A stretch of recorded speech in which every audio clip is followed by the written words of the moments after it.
أعوذ بالله من الشيطان الرجيم. بسم الله الرحمن الرحيم. الحمد لله رب العالمين، والصلاة والسلام على أشرف الأنبياء والمرسلين سيدنا محمد خاتم النبيين وعلى آله وأصحابه وعلى من تبعهم بإحسان إلى يوم الدين. Assalamualaikum warahmatullahi wabarakatuh. Apa kabar adik-adik pelajar? Alhamdulillah, cikgu berharap semoga adik-adik pelajar tetap sehat walafiat. Alhamdulillah, pada hari ini kita berjumpa lagi bersama cikgu di dalam madah akidah. Alhamdulillah, pada hari ini kita akan belajar sambung lagi di dalam bab ihsan. Yang mana pada minggu yang telah lepas kita dah belajar pengertian ihsan. InsyaAllah pada hari ini kita sambung lagi, iaitu pada bab ihsan, perbezaan di antara ibadah yang disertai dengan ihsan dengan ibadah yang tidak disertai dengan ihsan. Ya, hari ini kita akan belajar perbezaan di antara ibadah yang disertai dengan ihsan dan ibadah yang tidak disertai dengan ihsan. Bagaimana? Mari kita belajar bersama-sama ya. Tetapi sebelum belajar, marilah kita baca doa sebelum belajar supaya diberkati oleh Allah Subhanahu wa taala. Mari kita baca bersama-sama Al-Fatihah. Bismillahirrahmanirrahim. Alhamdulillahirabbil alamin. Arrahmanirrahim. Maliki yaumiddin. Iyyaka na'budu wa iyyaka nasta'in. Ihdinas siratal mustaqim. Siratal ladzina an'amta 'alaihim ghairil maghdubi 'alaihim waladdallin. Amin. Bismillahirrahmanirrahim. Rabbishrah li sadri wa yassir li amri wahlul 'uqdatam min lisani yafqahu qawli. Allahumma la sahla illa ma ja'altahu sahla wa anta taj'alul hazna idza syi'ta sahla. Amin ya arhamar rahimin. Adik-adik pelajar, buka muka surat 20 ya.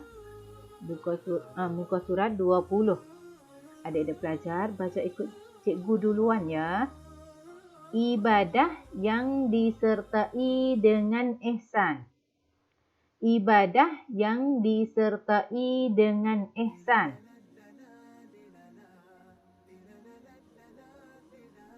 Ihsan merupakan roh bagi ibadah dan amal soleh. Ibadah yang disertai dengan ihsan adalah ibadah yang dilakukan dengan khusyuk, tumakninah, tidak merasa riak, dan ia dilakukan dengan ikhlas hati semata-mata. Dan dengan ikhlas hati semata-mata kerana Allah Ta'ala. Sekali lagi, ihsan merupakan roh bagi ibadah dan amal soleh.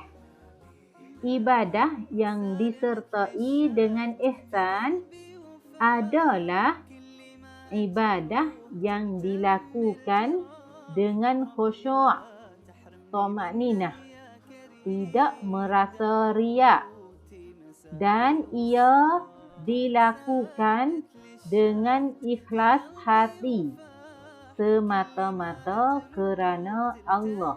Ya, ibadah yang disertai dengan ihsan iaitu kita belajar dah baru ni.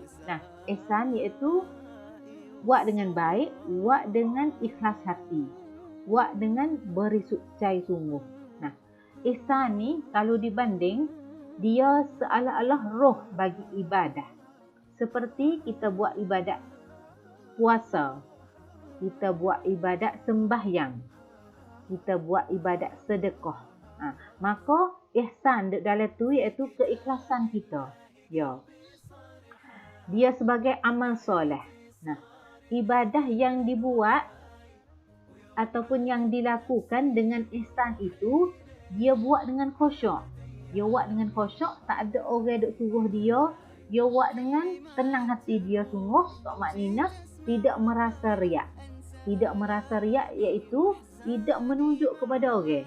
Dia buat ni dengan semata-mata kerana Allah Subhanahu Wa Taala saja. Dia buat bukan kerana nak show kepada orang lain ataupun nak menunjuk kepada orang lain. Ya. Iaitu ibadah yang dia buat tu dengan ikhlas hati. Nah, ibadah yang ada ihsan yang disertai. Ibadah si kuku dengan ihsan iaitu dia buat tu dengan ikhlas hati semata-mata kerana Allah.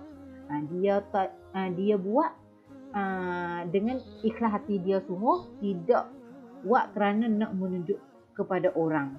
Ya, itu adalah ibadah yang disertai dengan ihsan. Ya. Seterusnya, kita mai tengok pula. Ya, baca dulu ya. Ibadah yang tidak disertai dengan ihsan, iaitu ibadah yang dilakukan dengan perasaan malas, tidak tekun, tidak khusyuk dan tidak bersih hati kepada Allah. Ya, sekali lagi, ibadah yang tidak disertai dengan ihsan. Ibadah yang tak ada ihsan dalam ibadatnya, iaitu ibadah yang dilakukan dengan perasaan malas, tidak tekun, tidak khusyuk dan tidak bersih hati kepada Allah. Nah, ibadah yang tidak disertai dengan ihsan iaitu dia buat ibadat itu dengan perasaan malas. Dia buat dengan kacau, buat dengan kerana dia mau suruh. Dia buat dengan malas, buat pun tidak molek, tidak tekun iaitu buat dengan tak molek, buat dengan bahung-bahung. Tidak khusyuklah hati dia. Tidak khusyuk, tidak hati dia tu kerana Allah dak. Jadi hati dia tu buat dengan kemungkinan dengan nak murah dengan duk suruh dia. Dia buat tu dengan tak bersih hati. Dia buat dengan tak ada ikhlas hati. Itu dia panggil kata ibadah yang tidak disertai dengan ihsan. Kalau dia semaya pun, dia maya dengan bahong-bahong. Maya dengan ikut-ikut say. Semaya pun dengan huduh-huduh gitu ya. Lepas tu pergi maya dengan huduh-huduh gitu ya. Sebab dia buat dengan tak ada ihsan. Kalau dia buat seperti itu, berarti dia buat dengan tidak ada ihsan. Ya. Dan juga ibadat yang tidak disertai dengan ihsan masuk juga iaitu buat kerana nak menunjuk kepada orang. Semaya banyak, semaya sunat ni. Kerana apa? Kerana orang ramai duk tepi dia, nak menunjuk kepada orang, kata dia tu rajin semaya. Itu juga ibadah yang tidak disertai dengan ihsan. Sebab dia tak ikhlas hati kepada Allah Subhanahu Wa Taala. Dia hanya buat nak menunjuk kepada orang. Itu masuk juga. Ataupun buat dengan malah-malah. Buat dengan ikut say. Itu juga ibadah yang tidak disertai dengan ihsan. Kita belajar dah hari ini. InsyaAllah kita cek diri kita. Kita buat ibadat. Kita buat setiap hari itu. Apakah kita buat ibadat kita tu disertai dengan ihsan. Cuba adik-adik pelajar cek diri. Kita semaya tu kita lagu mana. Kalau kita ada perasaan malas, cuba kita usaha berubah diri kita supaya kita buat ibadat kita tu disertai dengan ihsan. InsyaAllah ibadah yang disertai dengan ihsan itu diterima oleh Allah Subhanahu Wa Taala. Dan kita kena ingat, ibadat yang tidak disertai dengan ihsan itu akan ditolak oleh Allah. Jadi kita buat pun sia-sia. Apakah arti kita buat ibadat? Ya, kita renung sikit lah. Kita renung, kita fikir. Nah, kalau kita buat dengan tak boleh hasilan ke apa, tidak boleh. Kita buat dengan tidak dapat pahala apa-apa. Apakah arti yang kita buat ibadat itu? Ya, insya-Allah setelah kita belajar, kita cek diri kita dan kita usahalah buat ibadat kita itu dengan ada roh dalam dirinya, iaitu ada ihsan dalam diri ibadah itu. Ya, alhamdulillah pada hari ini. Nah, terus kita tengok lagi hubungan iman dengan ihsan. Hubungan iman dengan ihsan. Adik-adik pelajar buka muka surat 21. Ya. Hubungan iman dengan ihsan. Iman dan ihsan mempunyai hubungan yang rapat. Kerana itu bila kuatnya iman, kuatlah ihsan. Dan bila lemahnya iman, maka ihsan pun kurang. Ya. Di sini nak ayat kata ada perhubungan di antara iman dengan ihsan. Iaitu kalaulah kita ada iman kita kuat, maka ihsan kita juga kuat juga. Sebab dua ni ada hubungan di antaranya. Kalau iman kita kuat, maka ihsan kita pun kuat juga. Keikhlasan kita tu kuat juga. Tetapi kalaulah iman kita kurang, maka ihsan kita pun kurang juga. Keikhlasan kita, keikhlasan ataupun perbuatan yang ikhlas yang kita buat dengan sendiri kita tu kepada Allah tu kurang juga. Nak kata kalau kita kuat iman, maka ihsan kita pun juga kuat. Ya.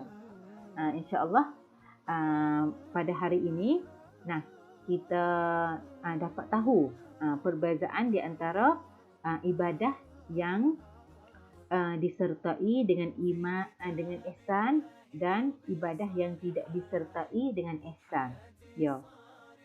Alhamdulillah, semoga cikgu berharap semua adik-adik pelajar dapat faham dalam pelajaran yang kita belajar pada hari ini.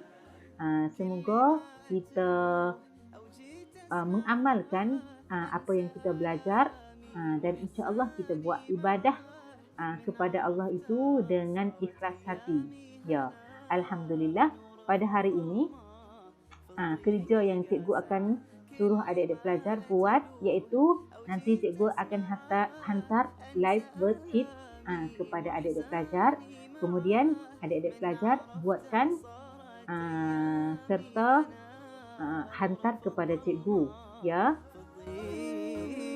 Alhamdulillah sesudah kita belajar, marilah kita baca doa selepas belajar dengan membaca suratul Asri dan doa kafarat. Bismillahirrahmanirrahim. Wal 'asr innal insana lafi khusr إلا الذين آمنوا وعملوا الصالحات وتواصوا بالحق وتواصوا بالصبر سبحانك اللهم وبحمدك أشهد أن لا إله إلا أنت أستغفرك وأتوب إليك. السلام عليكم ورحمة الله وبركاته.